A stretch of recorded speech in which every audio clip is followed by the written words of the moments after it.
Tuhan sudah menurunkan hikmat kepada 2 generasi. Berharap bisa sampai 3 generasi. Karena hikmat harus diteruskan kepada generasi demi generasi dengan sepenuh hati. Hikmatlah yang menuntun langkah dan menyegarkan hati kita.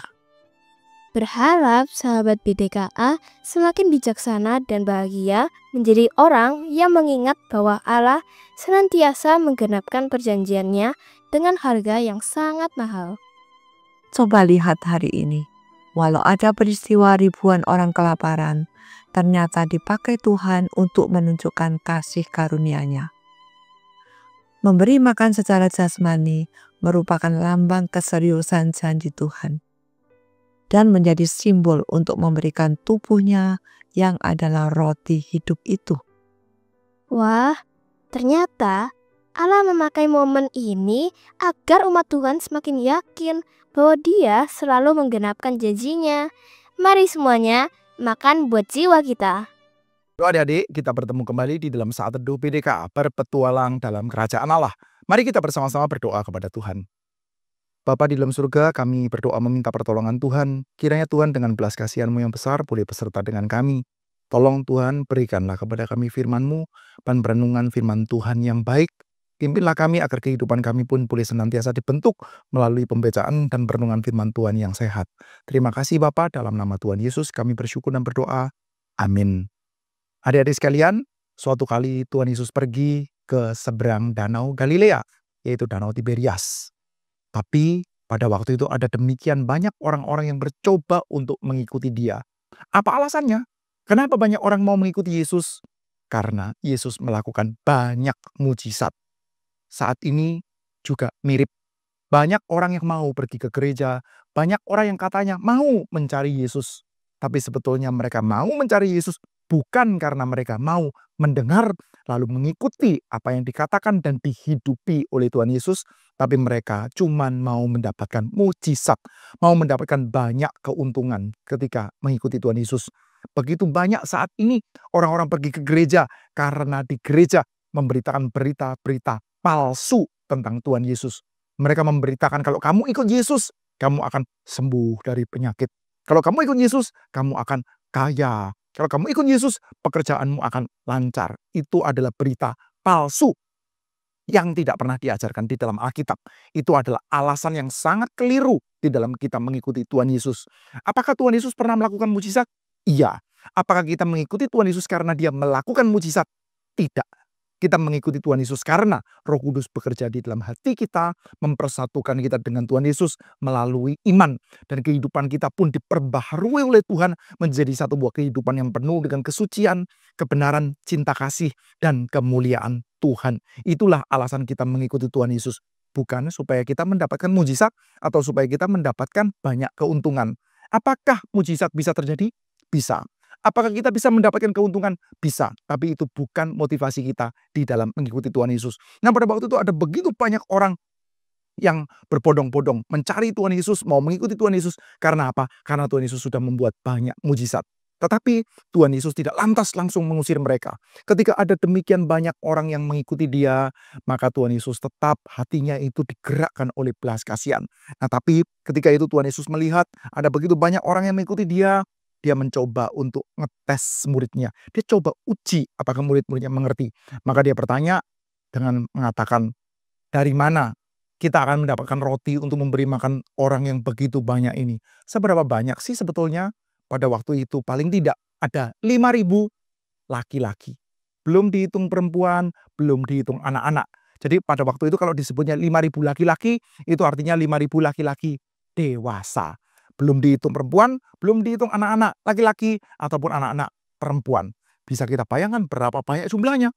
Mungkin 10.000, mungkin 12.000, begitu banyak orang. Sementara Yesus hanya dengan murid-muridnya bagaimana bisa memberi makan orang yang demikian banyak.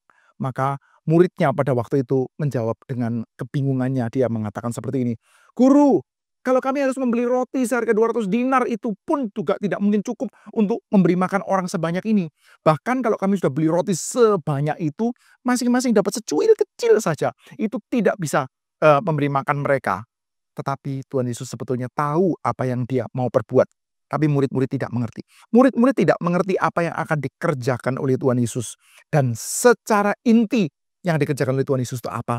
Mereka tidak paham. Maka seorang murid yang lain namanya Andreas. Dia datang dan mengatakan, ini ada seorang anak. Dia mempunyai 5 roti dan mempunyai 2 ikan. Tapi 5 roti, 2 ikan. Itu dimakan sama 4 orang juga sudah habis. Bagaimana kalau dimakan 5.000 laki-laki? Aduh, itu tidak mungkin cukup lah. Maka Tuhan Yesus pun mengambil roti itu. Dia berdoa kepada Tuhan. Dia mengucap syukur, memberikan berkat. Lalu roti itu menjadi banyak. Dia mengutus murid-muridnya mengatakan bahwa suruh mereka semuanya duduk. Dan setelah mereka duduk, mereka dibagikan roti itu dan mereka semua bisa makan sampai kenyang. Sejumlah yang mereka mau. Bahkan setelah orang banyak itu semuanya mereka makan sampai kenyang. Maka Tuhan Yesus berkata, coba kumpulkan roti-roti yang sisa. Yang tidak habis dimakan oleh banyak orang itu. Maka roti-roti itu dikumpulkan semuanya, dimasukkan ke dalam keranjang. Maka dihitung. Ada berapa keranjang sisa? 1, 2, ada lagi? 3, 4, ada lagi? Dihitung semuanya, maka ada 12 bakul. Adik-adik sekalian, 12 bakul itu adalah satu buah angka yang sangat penting. Bukankah kita akan langsung mengingat di dalam perjanjian lama juga pernah loh ada begitu banyak orang yang dipimpin oleh seorang yang dipakai oleh Tuhan untuk membebaskan mereka. Dan begitu banyak orang itu adalah orang-orang yang terdiri dari 12 suku Israel. Maka sekarang ada 12 bakul mengingatkan mereka bahwa ini seperti ada 12 suku Israel yang baru. Ada the new Israel, ada Israel yang baru. Ada ciptaan Tuhan yang baru. Satu buah bangsa Israel yang diperbaharui dengan pemimpin yang baru. Pemimpinnya bukan di dalam perjanjian lama. Yang di dalam perjanjian lama itu Musa. Tapi kali ini ada pembebas yang jauh lebih besar daripada Musa. Maka pada waktu itu orang-orang mulai berpikir, oh, kami tahu dia ini pasti adalah nabi yang sudah dinubuatkan. Karena di dalam perjanjian lama Nabi Musa pernah mengatakan, suatu hari nanti akan muncul nabi besar seperti halnya saya. Dan Tuhan memakai Musa untuk membebaskan bangsa Israel dari perbudakan di Mesir. Perbudakan sistem kehidupan yang penuh dengan dosa. Dan sekarang mereka juga bertemu dengan pembebas. Dengan adanya 12 bakul sisa. Mereka mengingat-ingat bahwa sekarang mungkin waktunya kita sudah mendapatkan seorang pemimpin kita. Kita mendapatkan liberator. Kita mendapatkan pembebas kita yang akan mengalahkan musuh-musuh kita. Seperti di dalam perjanjian lama.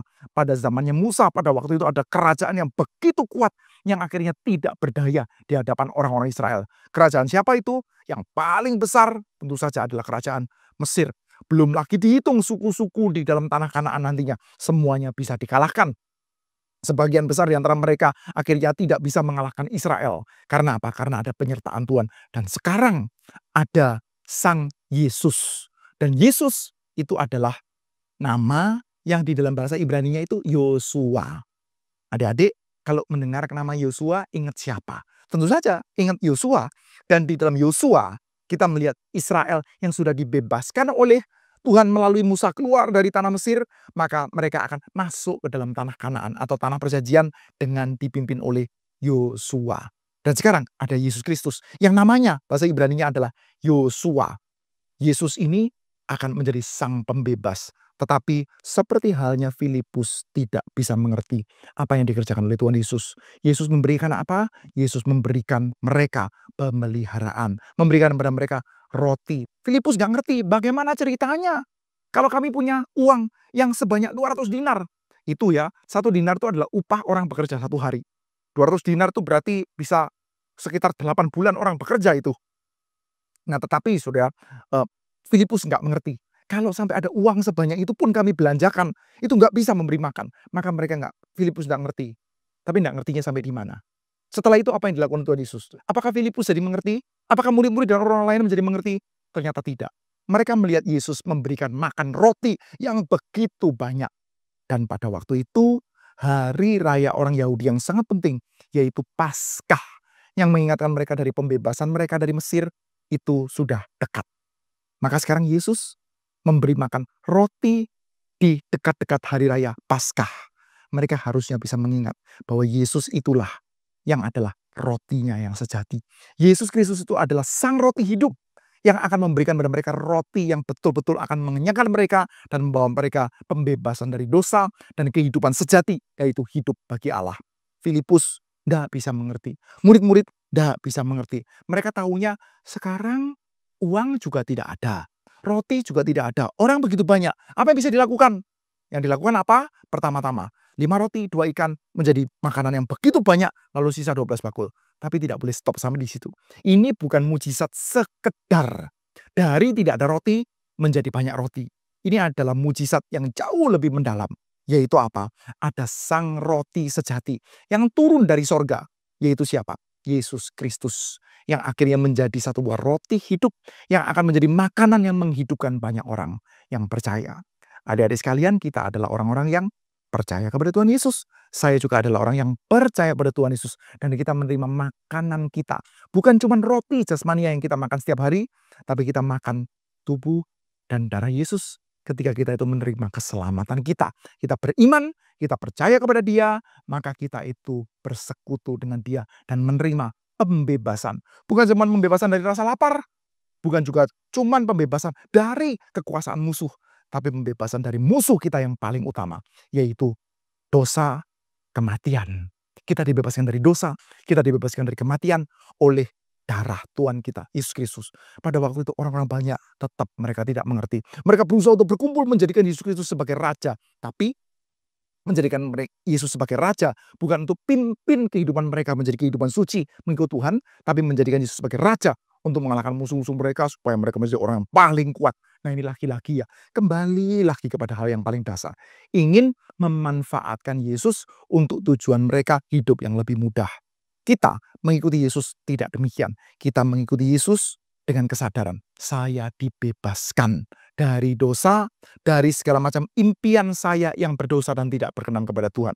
Kita memang mau menjadikan Yesus sebagai raja, tapi raja yang akan kita ikuti segenap kehidupannya. Raja yang akan membebaskan kita dari dosa dan membuat kita bisa ikut dalam kebebasan kita sepenuhnya mengikuti kehendak Tuhan. Baik, adik-adik sekalian, kita akan melanjutkan saat teduh kita besok. Mari kita bersama-sama berdoa di hadapan Tuhan. Bapa di dalam surga, kami berterima kasih karena Engkau mengaruniakan kepada kami Tuhan kami Yesus Kristus, Sang Roti Hidup. Tuhan Yesus Kristus yang telah memberikan hidupnya dengan cara Dia mati di atas kayu salib dan dibangkitkan sehingga kami pun di dalam Dia boleh menerima kehidupan yang kekal. Mohon Tuhan karuniakan kepada kami kehidupan yang dibebaskan dari dosa dan dari maut. Kami mau hidup bebas untuk mengenal Tuhan. Hidup bebas untuk mencintai Tuhan. Kami ingin tidak terhalang-halangi untuk boleh menjadi pengikut Tuhan yang sangat sungguh-sungguh. Terima kasih ya Tuhan, kiranya nama-Mu saja yang dipermuliakan. Hanya dalam nama Tuhan Yesus, kami panjatkan segala syukur dan doa kami. Amin.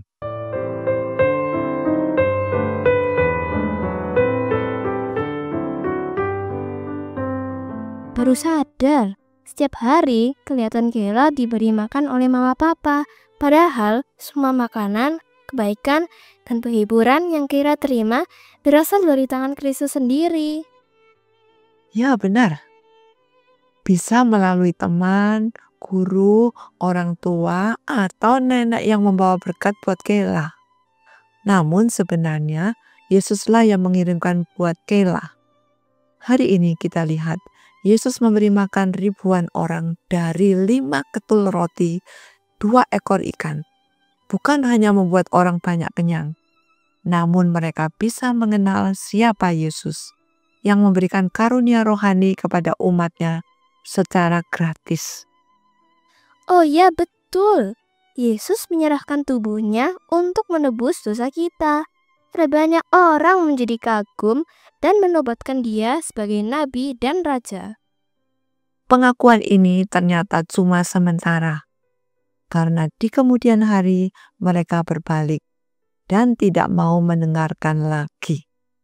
Aku tidak mau ikut kesalahan fatal ini. Mau terus dikoreksi firman-Nya yang besok sampai pada Yohanes 6 ayat 16 sampai 60.